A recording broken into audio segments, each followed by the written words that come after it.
Money गुरु के इस बेहद ही खास पेशकश में आप सभी का स्वागत है। मैं हूं स्वाति रायना। बजट से इस बार आम आदमी को बेहद उम्मीदें हैं। टैक्स से लेकर इंश्योरेंस और निवेश के मोर्चे पर आम आदमी की क्या उम्मीदें हैं, क्या चाहता है मिडिल क्लास, कैसे तोहफे की उम्मीद है आम आदमी को, इस पर करने जा रहे हैं हम आज खास चर्चा। हमारे साथ बेहद ही खास मेहमान है। सबसे पहले परिचय करा दे। फिलहाल हमारे साथ है बजाज कैपिटल में फाइनेंशियल वेलबींग के ग्रुप डायरेक्टर अनिल चोपड़ा। अनिल जी का स्वागत करते हैं हम आज के अपने इस खास कार्यक्रम में। और आपको बताएं कि साल 2024 से पहले ये एक फुल बजट है जो हम देखेंगे। तो क्या खास इस बार बजट में हो सकता है, ये जानना और समझना हर कोई चाहता है। सबसे पहले अनिल जी आपका स्वागत करते हैं हम आज के शो में। बेहद ही खास मौका है क्योंकि बजट हम सबके लिए बेहद दिलचस्प होता है और हमेशा हम बहुत सारी उम्मीदें करते हैं बजट से। वैसे अगर बजट 2022 की बात करें तो स्पेसिफिकली अगर हम आम आदमी के एक पर्सपेक्टिव से समझे तो सबसे ज्यादा उनको उम्मीद रहती है कि मुझे टैक्स में क्या मिला, क्या मुझे राहत मिली, क्या मुझे रियायत मिली। तो उस मोर्चे पर तो वित्त मंत्री जी ने कोई खास ऐलान किया ही नहीं। इनफैक्ट एक नॉन इवेंट था इन टर्म्स ऑफ अगर पर्सनल टैक्स की बात करें। तो आपसे हम समझना चाहेंगे कि इस बार शुरुआत में आपको क्या लगता है कि इस बार का बजट किन मायनों में खास हो सकता है? हाँ देखिए स्वाति, एक चीज तो है कि जो बजट से एक्सपेक्टेशंस हैं, एक्सपेक्टेशंस तो हमेशा ही रहती हैं क्योंकि एक्सपेक्टेशंस पे कोई टैक्स नहीं है। देखिए उम्मीदें जो हैं वो तो उस पर दुनिया कायम है। उम्मीद पे अगर टैक्स लग जाता तो शायद उम्मीदें भी ना रखते लोग। तो उसी हिसाब से मिडिल क्लास को उम्मीदें तो बहुत हैं अपने फाइनेंस मिनिस्टर से कि इस दफ़ा बजट में कुछ ना कुछ वो ऐसी चीज़ें लेकर आएँ, कुछ ऐसे जो है सुझाव दें, कुछ ऐसी अनाउंसमेंट्स करें कि ताकि उनकी जो है थोड़ी जेब में कुछ ज़्यादा पैसे बच सकें, उनका थोड़ा लाइफस्टाइल थोड़ा सुधार हो सके और उनको जो इन्फ्लेशन की मार पड़ रही है उससे थोड़ी सी उनको राहत मिल सके। तो इसको चलते अगर हम देखें तो लिस्ट तो बहुत लंबी है, लेकिन अगर हम आपको छोटी छोटी उम्मीदें बताएं जो कि हर एक मिडिल क्लास जो टैक्स पेयर है उसके माइंड में हमेशा चलता रहता है। पहली तो ये है कि जो हमारी बेसिक टैक्स एग्जम्पशन की लिमिट है जिस पे टैक्स लगना हमारी कंट्री में शुरू हो जाता है, वो अभी भी सिर्फ 2.5 लाख रुपए है। कई साल हो गए, उसमें बदलाव ही नहीं हुआ है। तो वैसे कहने को तो ये है कि 5 लाख से कम अगर किसी की इनकम है तो टैक्स नहीं लगता है, लेकिन जिनकी इनकम 5 लाख से ज़्यादा है, 6 लाख है, 8 लाख है, 10 लाख है, उनकी जो टैक्स की गणना है वो शुरू हो जाती है 2.5 लाख पे ही। तो पहली तो सबसे बड़ी उम्मीद ये है कि इस 2.5 लाख को अब बढ़ाया जाए। अगर 5 लाख नहीं तो कम से कम इसको 4 लाख किया जाए, ताकि जो मार्जिनल जो हैं, जो लोअर इनकम ब्रैकेट में आते हैं, जो जिनको टैक्स लग जाता है, उनको थोड़ी छूट मिले, उनके थोड़े से जेब में एक्स्ट्रा पैसे बचें, उनको थोड़ी राहत मिले, वो थोड़ी सी अपनी लाइफस्टाइल को इम्प्रूव कर पाएँ। वो तो एक बेसिक एक्सपेक्टेशन है। उसके अलावा क्या है स्वाति कि देखिए जो वेरियस डिडक्शन जो हमको सरकार की तरफ से मिलती हैं, जिसमें हम अपने कर को बचा सकते हैं, जिसको हम डिडक्शंस बोलते हैं, उसमें भी काफ़ी समय से कोई बदलाव नहीं आया है। वो जस की तस पड़ी हैं, जबकि इतने सालों से महंगाई बढ़ती जा रही है और लोगों की इनकम बढ़ नहीं रही है, इन्फ्लेशन भी बढ़ता जा रहा है। तो उसके चलते जो लोगों को डबल मार पड़ रही है, उससे बचने के लिए लोग ये उम्मीद कर रहे हैं कि जो सेक्शन 80C की जो लिमिट है 1.5 लाख रुपए की, वो कई सालों से 1.5 लाख है। अभी तो याद भी नहीं है कि 5 साल या 8 साल हो गए कब से ये 1,50,000 ही है। तो उसको भी बढ़ा के 3 लाख नहीं तो कम से कम 2.5 लाख किया जाए, ताकि लोग कुछ और सेविंग करके अपने फ्यूचर के रिटायरमेंट प्लानिंग को करके टैक्स को बचा सकें और अपनी ओवरऑल फाइनेंशियल पोजीशन को, वेलबींग को थोड़ा इंप्रूव कर सकें। ऐसे ही स्वाति जैसे हेल्थ इंश्योरेंस जो है, सरकार बहुत इस पर जोर दे रही है कोरोना के बाद कि भाई आप इंश्योरेंस करा लो। कि क्या राहत और रियायत की दरकार अभी एक आम आदमी को है। आपने बहुत एक भूमिका अच्छी बांध दी कि बेसिकली चाहता क्या है एक मिडिल क्लास या आम आदमी, एक या फिर एक नौकरी पेशा। ये हम और भी ज्यादा डिटेल में आपसे जैसे जैसे शो में आगे बढ़ रहे हैं चर्चा कर रहे हैं। हम फिलहाल हाइलाइट्स भी दिखा रहे थे बजट 2022 की कि हमें बजट 2022 में अलग अलग मोर्चों पर मोस्टली क्या मिला था। हमारे साथ आनंद राठी वेल्थ लिमिटेड के डेप्यूटी CEO फिरोज अजीज भी शो में शामिल हो चुके हैं। फिरोज, आपका स्वागत करते हैं बजट स्पेशल मनी गुरु के आज के इस खास कार्यक्रम में। अनिल जी से यही चर्चा हो रही थी कि हर बार बजट से काफ़ी सारी उम्मीदें होती हैं और एक्सपेक्टेशन, सजेशंस भी हम कोशिश करते हैं कि पहुंचाए सरकार तक। लेकिन इस बार शायद कुछ अलग है जो कि सरकार समझना और देखना चाहेगी और उसके बाद बजट को के जो तमाम जो फैसले हैं वो कैद किए जाएंगे। मैं आपसे चुनौतियां समझना चाहती हूं कि इस बार कैसे चैलेंजेस या चुनौतियां सरकार के सामने हैं जिनको ध्यान में रखते हुए जो सरकार है वो तमाम मोर्चों पर फैसले लेगी। नमस्कार स्वाति जी। आई थिंक ये साल का जो बजट है उसमें रिलेटिवली चुनौतियां बहुत कम हैं सरकार के आगे। तो एक बहुत बड़ी अपॉर्चुनिटी होती है सरकार के पास कि अगर चैलेंजेस कम हो तो वो बहुत सारी चीजें जो पेंडिंग पड़ी होती है वो कर पाते हैं। क्यों चैलेंजेस कम है? क्योंकि जो टैक्स कलेक्शंस की उम्मीद थी 22 करोड़ की 22 लाख करोड़ की इस साल 22.16 की, वो उम्मीद से ज्यादा कलेक्शन हो रही है। बोथ इनडायरेक्ट टैक्सेस और डायरेक्ट टैक्सेस 25% से ऊपर ग्रो हुए हैं। तो मेरे हिसाब से 3 लाख करोड़ की एक्स्ट्रा रेवेन्यू कलेक्शन गवर्नमेंट की हो सकती है। जो हम देख रहे हैं कि जो एक्सपेंडिचर और का पैटर्न रहा है पहले 7 महीनों में अक्टूबर तक, तो मेरे हिसाब से सिर्फ 46% of the expenditure has been penetrated into, मतलब एक फिस्कल प्रूडेंस खर्च करने में गवर्नमेंट ने बहुत ज्यादा फ्लैम्बॉयंसी नहीं दिखाई। तो इस बजट में आपके पास सुविधा होती है एज अ गवर्नमेंट जब आपकी revenue collections are better, your expenditures have been managed, ताकि कुछ स्वैप्स मिल सकें, कुछ डायरेक्ट ट्रांसफर्स हो सकें, कुछ टैक्स की एग्जेम्पशंस मिल सकें। That's point 1। Point 2, I think simplicity की मेरे हिसाब से बहुत ज्यादा जरूरत है इंडिया में। जैसे हमने इनकम टैक्स पे सेकंड मेथड ऑफ कंप्यूटेशन का इंट्रोडक्शन देखा था 2 साल पहले, इन्वेस्टमेंट टैक्सेशन पे बहुत कॉम्प्लेक्सिटी है। हर एसेट क्लास की लॉन्ग टर्म की अलग है, 1 year for equity, 2 year for real estate, debt के लिए 3 साल। मतलब क्या लॉजिक है इसका? तो सिंप्लीफाइंग टैक्सेशन, जैसे ग्लोबल इकोनॉमीज को हम एनालाइज करते हैं, सिंगापुर ले लें आप, बहुत सारी कैपिटल गेन टैक्स पे जो सिंप्लिसिटी है वो इंडिया में बहुत ज्यादा कॉम्प्लेक्स है। I think that's one umbrella उम्मीद which does not cost the government is important. बिल्कुल, टैक्स पर ही क्योंकि चर्चा हो रही थी यहाँ पर, अनिल जी आपने जो पर्सनल टैक्स सिस्टम है उसको लेकर शुरुआत में हमारे पहले सवाल के जवाब में उत्तर दिया था। अनिल जी, अभी मैं इनफैक्ट जैसे जैसे हम बात करेंगे जो पुराने दरें हैं और जो 2020 में एक नई टैक्स सिस्टम जो इंट्रोड्यूस किया गया उसके जो अलग अलग स्लैब में कितने % पर टैक्स लगता है वो अभी हम दिखाने वाले हैं। नए टैक्स सिस्टम में कुछ बदलाव की गुंजाइश आपको लगती है अनिल जी? क्योंकि अभी शायद इतना लोकप्रिय ये टैक्स सिस्टम नहीं हो पाया है। 3 साल 2020 के बाद 21, 22 या 23 हो गया। लोग बेसिकली अपनी जो रियायतें हैं वो छोड़ना नहीं चाहते। उनको जो अलग अलग एटीसी के बेनिफिट्स मिलते हैं, एटीडी के बेनिफिट्स मिलते हैं, स्टैंडर्ड डिडक्शन मिलता है जो कि नए टैक्स सिस्टम में नहीं है, वो उसको गिव अप नहीं करना चाहते हैं। तो नए टैक्स सिस्टम को ज्यादा आकर्षक बनाया जाए, लुभावना बनाया जाए, लोकप्रिय बनाने के लिए कुछ बदलाव आपको लगता है सरकार को इस बार के बजट में कर ही लेना चाहिए? नहीं स्वाति, हमारा ऐसा मानना नहीं है। हमारे हिसाब से तो नए टैक्स सिस्टम की कोई ज़रूरत ही नहीं थी, क्योंकि उससे कोई पर्पज ही सर्व नहीं होता है। याद रखिए कि हमारी कंट्री जो है अभी भी एक डेवलपिंग कंट्री है और यहाँ पे हमको अपने फ्यूचर को लेकर सबको बहुत आशंकाएं रहती हैं। उसके चलते ही कई तरह के इन्वेस्टमेंट्स ऐसे होते हैं जो सब लोग इसलिए करते हैं क्योंकि उसमें टैक्स बच जाता है। जैसे कि लोग पीपीएफ में जमा कर देते हैं, उससे रिटायरमेंट प्लानिंग भी हो जाती है, टैक्स भी बच जाता है। जैसे कि लोग ईएलएसएस में इन्वेस्टमेंट कर देते हैं, उससे उनकी लॉन्ग टर्म वेल्थ क्रिएट हो जाती है, साथ ही टैक्स बच जाता है। जैसे कि लोग अपनी हेल्थ इंश्योरेंस करा लेते हैं क्योंकि वहाँ पे उनका एक सिक्योर हो जाता है, उनकी सेविंग्स इंपैक्ट नहीं होती है, साथ ही टैक्स भी बच जाता है। तो हमारे हिसाब से तो जो नया टैक्स सिस्टम है, आपने खुद ही बोला, वो एक नॉन स्टार्टर है। उसकी पॉपुलैरिटी बिल्कुल ऑलमोस्ट जीरो है। आप खुद ही आंकड़े उठा के देख लें कि अगर 100 टैक्स पेयर हमारी कंट्री में है, 2 से ज़्यादा लोगों ने नए टैक्स सिस्टम को नहीं अपनाया है। क्योंकि पुराने टैक्स सिस्टम में अगर आप सारी छूटें लेते हैं, जो जो आपको डिडक्शंस बेनिफिट्स वगैरह मिलती हैं, उसके बाद आपकी टैक्स की जो लायबिलिटी है वो भी कम हो जाती है। लेकिन उससे जो बड़ा फायदा है कि जो आप तरह तरह की इन्वेस्टमेंट्स या इंश्योरेंसेज लेते हैं अपने टैक्स को बचाने के लिए, उससे आपका फ्यूचर सिक्योर हो जाता है, उससे आपके बच्चों की पढ़ाई अच्छे से हो जाती है, उससे आप बच्चों की शादी की तैयारी कर लेते हैं, उससे आप अपने रिटायरमेंट की प्लानिंग कर लेते हैं।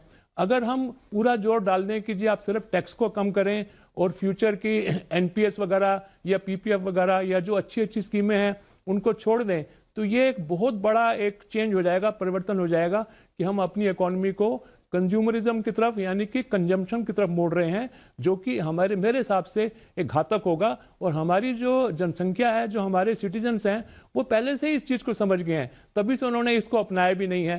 तो मुझे तो लगता नहीं स्वाति कि उसमें कोई बहुत ज़्यादा स्कोप है कि जो नई टैक्स प्रणाली है उसको और ज़्यादा आकर्षक बनाया जाए। कोशिश ये करनी चाहिए कि जो पुरानी टैक्स प्रणाली है जिसमें तरह तरह की छूटें हैं उनको और आकर्षक बनाया जाए, ताकि लोग नॉट ओनली टैक्स बचाएं लेकिन अपने फ्यूचर को भी सिक्योर करें, अपनी जो सामाजिक उत्तरदायित्व हैं उनको भी आसानी से पूरा कर पाएं। तो मेरे हिसाब से तो ओल्ड इज गोल्ड, इतने सालों से जो एक प्रथा चलती आ रही है और उसके जरिए लोगों ने अपना टैक्स भी बचाया और अपने फ्यूचर को भी सिक्योर किया, उसी में थोड़े रद्दोबदल करने की जरूरत है हमारी तरफ से स्वाति। तो मूल स्वरूप में जो भारत है वो कहते हैं ना, वो सेवर्स का नेशन रहा है। अब धीरे धीरे हमने निवेश और उसके तरफ आगे कदम बढ़ाए हैं। शायद यही वजह है कि लोग अभी भी मौजूदा टैक्स सिस्टम जो है, जिसको हम पुरानी व्यवस्था कहते हैं, उसमें ज़्यादा बिलीव करते हैं। फिरोज, आपकी नज़र में क्या एक स्टांस होना चाहिए अभी वित्त मंत्री का? जैसा अनिल जी बता रहे हैं कि नई व्यवस्था लाने, एक नॉन स्टार्टर रही, उसकी क्या ज़रूरत थी, लेकिन डेफिनेटली एक रहा होगा, एक थिंकिंग प्रोसेस सरकार की तरफ से रहा होगा कि एक नई व्यवस्था होनी चाहिए। जो लोग शायद इसमें रियायत नहीं लेना चाहे वो नए सिस्टम में जाए, पर वाकई क्या अब इसकी ज़रूरत है? और दूसरा, टैक्स के मोर्चे पर अभी एक आम आदमी को राहत देने के लिए और कौन से कदम उठाने की ज़रूरत है? स्वाति जी, मेरे हिसाब से बहुत ज़रूरत है। जाहिर सी बात है, लोगों ने चूज़ नहीं किया क्योंकि लोगों को कॉम्प्लेक्सिटी अपनी ज़िंदगी में पसंद है। अब देखिए, अगर आप 15 लाख की भी सैलरी लें तो टैक्स आता है 13-14% का ओवरऑल, अगर आप स्लैब से देखें तो। और इंडिया की पर कैपिटा इनकम से 10 गुना ज़्यादा तक अगर 13-14% की आपकी नेट टैक्स लगती है, तो ये नया सिस्टम आपके हाथ में पैसे तो देता है जिससे आप अपनी मर्जी से सेविंग्स कर सकें। हम एक बहुत अच्छी सेविंग कंट्री जरूर रहे हैं, but we have been a very bad investing country. आपका रिटायरमेंट का पैसा अगर एफडीओ में पड़ा है, पीपीएफ में पड़ा है, एनपीएस में पड़ा है, इन हाई इन्फ्लेशनरी इकोनॉमी, तो आपको लगता होगा कि आपकी रिटायरमेंट प्लान हो रही है, बिल्कुल नहीं हो रही। आपके पैसे बर्बाद हो रहे हैं, क्योंकि अगर आपके 7% की अगर रिटर्न है और महंगाई 5-6-7% है, तो कहां से होगी 30 साल की रिटायर्ड जिंदगी का पूरा भरपान। सो मेरे हिसाब से आज भी अगर पूरी एटीसी की निकाल के देखें तो एक ही इंस्ट्रूमेंट है जहां ठीक से इक्विटी इन्वेस्ट होती है, वो इक्विटी लिंक सेविंग स्कीम है, और बाकी सब डेट के ऑल्टरनेटिव हैं। तो लोगों ने पैसे बचाए जरूर हैं, बट उस बचत पे कमाए कितने हैं? आज एफडी फाइनेंशियल इंस्ट्रूमेंट सबसे बड़ा फाइनेंशियल इंस्ट्रूमेंट है इस देश का, और उसकी post tax return for a 30% slab is 4.5% and महंगाई इज 6%। तो मेरे हिसाब से नई स्लैब में अगर आप एक सेल्फ डिसिप्लिन्ड पर्सन है और आपके पास अच्छा कोई प्लानर हो, अनिल जी जैसा, तो आपको वो सेविंग्स का प्रयोग ना करें, और इक्विटी डेट का जो मिक्स आपको मिलेगा अच्छे एडवाइजरों से, उससे आप थोड़े ज्यादा भी पैसे कमा पाएंगे। और टैक्स भी दे रहे हैं तो आप टैक्स कितना दे रहे हैं वो हिसाब करके देखें, और एटलीस्ट आपकी इन्वेस्टमेंट्स की रिटर्न्स जो 4-5-6% पे लोगों की चल रही हैं पोस्ट टैक्स, वो 10-12 पे पहुंचेंगी। तो ये जो आप थोड़ा सा टैक्स एक्स्ट्रा देंगे नई स्कीम लेके, वो आप आराम से इन्वेस्टमेंट के माध्यम से रिकवर कर पाएंगे, provided you get good advice and you are looking at Zee Business and dealing with Anil ji, if that's the point I am trying to make. आप देख रहे हैं budget 2023 personal finance special money guru में, और आज हम बात कर रहे हैं मिडिल क्लास क्या खास। आनंद राठी वेल्थ लिमिटेड के डेप्यूटी सीईओ फिरोज अजीज और बजाज कैपिटल में फाइनेंशियल वेलबींग के ग्रुप डायरेक्टर अनिल चोपड़ा हैं हमारे साथ। अनिल जी, पिछले कई बजट में एक मांग लगातार उठ रही है जिसको अब तक पूरा नहीं किया गया, मौका नहीं आया, और बहुत सारी डेफिनेटली थॉट और विचार के बाद ही एक बजट तैयार किया जाता है। वो है 80C, मतलब एक ऐसा कह सकते हैं निवेश हथियार जिससे एक जो नौकरी पेशा है वो 1.5 लाख तक की छूट लेते हैं। हमेशा से अलग अलग एक्सपर्ट, और पिछले बार भी जब हमने आपसे बात की थी, उससे पहले बार भी बजट में जब हमने आपसे चर्चा की थी बजट पर, एक्सपर्ट्स का भी मानना था कि 80C में 1.5 लाख की जो छूट है उसका दायरा बढ़ाया जाना चाहिए। तो इस बार भी 80C को लेकर कुछ बदलाव आप सजेस्ट करेंगे? आपको लगता है कि बदलते समय के साथ इसमें कुछ बदलाव होने की जरूरत है? हाँ देखिए, बिल्कुल ये एक सबसे बड़ी एक्सपेक्टेशन है और कई सालों से है, और इस साल गवर्नमेंट को पूरी करनी चाहिए। मैं फिरोज जी से सहमत हूँ कि देखिए कंप्लायंस ना हमारी कंट्री में टैक्स से रिलेटेड काफ़ी इंप्रूव हुआ है, काफ़ी ज़्यादा लोग अब रिटर्नें भरते हैं और सिस्टम अब इतने स्ट्रांग हो गए हैं हमारी कंट्री में डिजिटाइजेशन की वजह से कि अब कोई बच नहीं पाता है और सारे लोग अपनी पूरी इनकम डिक्लेयर करते हैं। इसी वजह से ही टैक्स की कलेक्शन भी बढ़ रही है।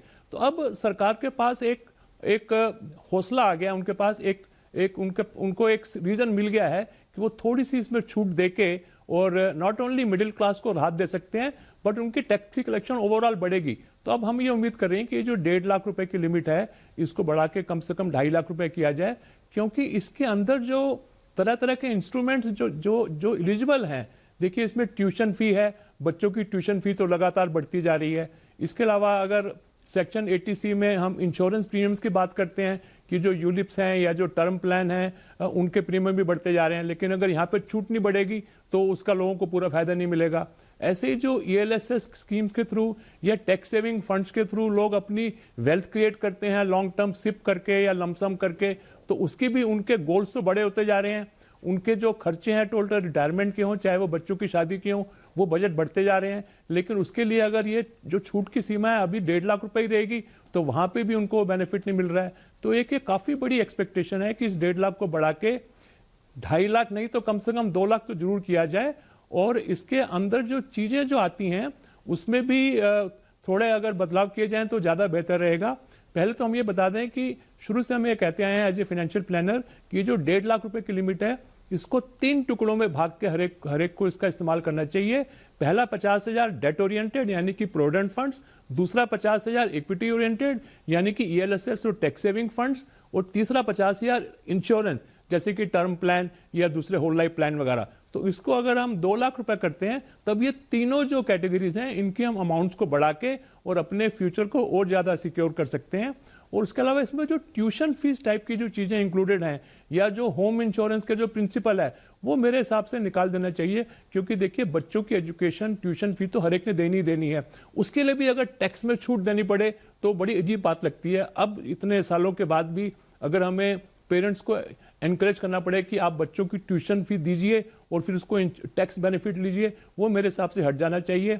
ऐसे ही जो होम लोन में जो प्रिंसिपल अमाउंट है उसके ऊपर भी छूट मिलती है सेक्शन 80C में, तो कई लोग तो वही लेके फिर बाकी सारी चीजें भूल जाते हैं, तो वो भी हट जाना चाहिए, क्योंकि जो इंटरेस्ट है उस पर तो मिलती ही है, प्रिंसिपल पे नहीं मिलनी चाहिए। तो इस तरह के कुछ बदलाव है जो हम उम्मीद कर रहे हैं। और एक और यहाँ पे हम स्वाति अगर आप 2 मिनट का टाइम दें तो जो लाइफ इंश्योरेंस की पेनिट्रेशन है हमारी कंट्री में वो बहुत ही कम है और उसकी रिक्वायरमेंट सब जानते हैं कि कितनी ज़्यादा इंपॉर्टेंट है हर एक की लाइफ में। और अभी तक फिरोज अजीज भी मानेंगे कि हमारी कंट्री में पिछले 25, 30, 40 सालों में जिन लोगों ने भी थोड़ी बहुत लाइफ इंश्योरेंस खरीदी वो इसीलिए ली क्योंकि टैक्स में छूट मिल जाती थी सेक्शन, उसी के जरिए ही लोगों ने। अब वक्त आ गया है कि हम लाइफ इंश्योरेंस की पेनिट्रेशन को बढ़ाने के लिए एक अलग से एक सेक्शन इंट्रोड्यूस करें जिसमें छूट दी जाए सिर्फ उन लोगों को जो कि अपने फ्यूचर, अपने लाइफ, अपने फैमिली, अपने जो उन पे निर्भर हैं उनकी प्रोटेक्शन के लिए अच्छी सी लाइफ इंश्योरेंस पॉलिसी लें और उसका जो प्रीमियम दें उसके ऊपर उनको टैक्स में छूट मिले। तो ये कुछ उम्मीदें हैं सेक्शन 80C से। और इंश्योरेंस को इसके दायरे से बाहर करके अगर एक नया सेक्शन अलग से बनाया जाए तो ये बेहतर रहेगा इंश्योरेंस इंडस्ट्री के लिए भी, जनता के लिए भी, सिटीजन्स के लिए भी और आम नागरिक के लिए भी। जी सर, बिल्कुल, ये काफ़ी इम्पोर्टेंट कुछ सुझाव, कुछ सजेशंस आपने रखे हैं, खास तौर पर जो 80C या सेक्शन 80 के अंतर्गत जो छूट आती है एक नौकरी पेशा जो लेते हैं उनके लिए। जो निवेशक कैपिटल मार्केट में इन्वेस्ट करते हैं फिरोज, उनके लिए भी बजट की एक बहुत लंबी विश लिस्ट है। कई विश लिस्ट तो पुरानी ही है, उसमें कई बहुत सारी नई भी ऐड हुई हैं। आपकी नज़र में एक कैपिटल मार्केट के निवेशक को अभी किन चीजों की दरकार है? इन्वेस्टमेंट पे आपका बजट का 2 किस्म से इंपैक्ट हो सकता है, एक डायरेक्ट और एक इनडायरेक्ट। जो इनडायरेक्ट इंपैक्ट होता है, जो गवर्नमेंट जो एक्सपेंडिचर करती है, जो जीडीपी को प्रोपेल करता है, उसकी वजह से जो इक्विटी की जो प्रोपेंसिटी होती है अगले 5-10 साल में परफॉर्म करने की, वो बढ़ जाती है। That is also very important. देखिए, आपको जो छूट रियायतें मिल सकती हैं वो एक सीमित होती हैं। क्योंकि उसमें थोड़ी टैक्स की कॉस्ट बच सकती है। अगर गवर्नमेंट ने समझे कि कैपिटल एक्सपेंडिचर ज्यादा किया, उसकी जो जीडीपी पे इंपैक्ट होता है उसका मल्टीप्लायर 3-4 टाइम्स होता है। अगर इंडिया की जीडीपी अगर गवर्नमेंट ने इंश्योर की कि नॉमिनल रेट पे 12% पे ग्रो हो, तो आपके म्यूचुअल फंड के इन्वेस्टमेंट इक्विटी में 14, 15, 16% की रिटर्न कंपाउंडेड आना नियर सर्टेनिटी हो जाता है on a 10-year holding period. So I personally think increase in capital expenditure indirectly ये करना जरूर चाहिए। Measures to boost financial savings, देखिए financial savings इंडिया में अभी शुरू हुई हैं। 2013-14 के बाद एक इन्फ्लक्स आया है। आज भी म्यूचुअल फंड की जो AUM है जीडीपी के मुकाबले 16% है इंडिया में, और दूसरी कंट्रीज में, यूएस में अगर मैं देखूं तो म्यूचुअल फंड की जो AUM है वो जीडीपी से 1.4 टाइम्स है, हम सिर्फ 0.16 हैं। ब्राजील जैसा देश जो आज भी इमर्ज्ड कंट्री नहीं माना जाएगा, उसमें 0.84% है, 84% है। तो इंडिया की जो फाइनेंशियलाइजेशन है अगर उसको प्रोपेल करेंगे तो कैपिटल मार्केट में कैपिटल आएगी तो एक बयान्सी रहेगी, मार्केट में नुकसान होने का कम चांस होगा और बूस्ट मिलेगी परफॉर्मेंस को, इक्विटीज के परफॉर्मेंस को। एक्सपोर्ट सेक्टर, जिससे हमारी फिस्कल जो हमारी जो करेंसी डेफिसिट है वो एड्रेस हो सके, एक्सपोर्ट सेक्टर के लिए इंसेंटिव होगा तो हम सब के लिए हमारा रुपी जो है वो स्ट्रांग होगा, वो एक डेफिनेटली इंपॉर्टेंट है। नाउ कमिंग टू डायरेक्ट, मेरे हिसाब से आपके पास जो भी सुविधाएं ऑलरेडी उपलब्ध हैं, जैसे 1 लाख की एग्जेम्पशन है कैपिटल गेन पे, I think that should become 2-3 lakhs। Dividend की जो एग्जेम्पशन है वो बढ़नी चाहिए, टैक्स में पैरिटी आनी चाहिए, सब एसेट क्लासेस को 2 साल कर देना चाहिए, ना कि डेट को 3 साल, इक्विटी को 1 year, which is opposite. Equity long term asset है बट उसका 1 साल में लॉन्ग टर्म हो जाता है। डेट एक शॉर्ट टर्म में भी आप डेट में इन्वेस्ट कर सकते हैं बट उसको लॉन्ग टर्म में लाने के लिए 3 साल लगता है। सो आई पर्सनली थिंक दैट ये जो पैरिटी है वो लानी जरूरी है, और मेरे हिसाब से डेट की टैक्सेशन को कम करना चाहिए, स्पेशली ना हाई इन्फ्लेशनरी इकोनॉमी।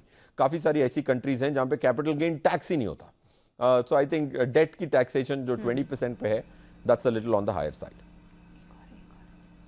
बिल्कुल। और अनिल जी, आखिरी सवाल आपसे होगा, इक्विटी लिंक्ड सेविंग स्कीम की तर्ज पर पिछले इनफैक्ट हाल फिलहाल में ये थोड़ा सा मुद्दा गर्म हुआ है, लेकिन आज से 2 साल पहले भी DLSS पर डेट लिंक्ड सेविंग स्कीम पर काफी ज्यादा चर्चा शुरू हुई थी। कुछ लग रहा है इस पूरे मामले में कुछ फायदा, इसकी खासियत DLSS आने से? नहीं, देखिए अभी इसकी ज़्यादा चर्चा नहीं है जो डेट लिंक्ड सेविंग स्कीम्स हैं, क्योंकि डेट फंड्स की ओवरऑल भी थोड़ी सी परफॉर्मेंस और लोगों की उसकी तरफ जो रुझान थोड़ा कम रहा है, वो ज़्यादा जाते हैं टुवर्ड्स एश्योर्ड स्कीम्स, जैसे कि फिक्स डिपॉजिट्स हो गए या गवर्नमेंट के बॉन्ड्स हो गए, फ्लोटिंग रेट सेविंग बॉन्ड्स वगैरह हो गए।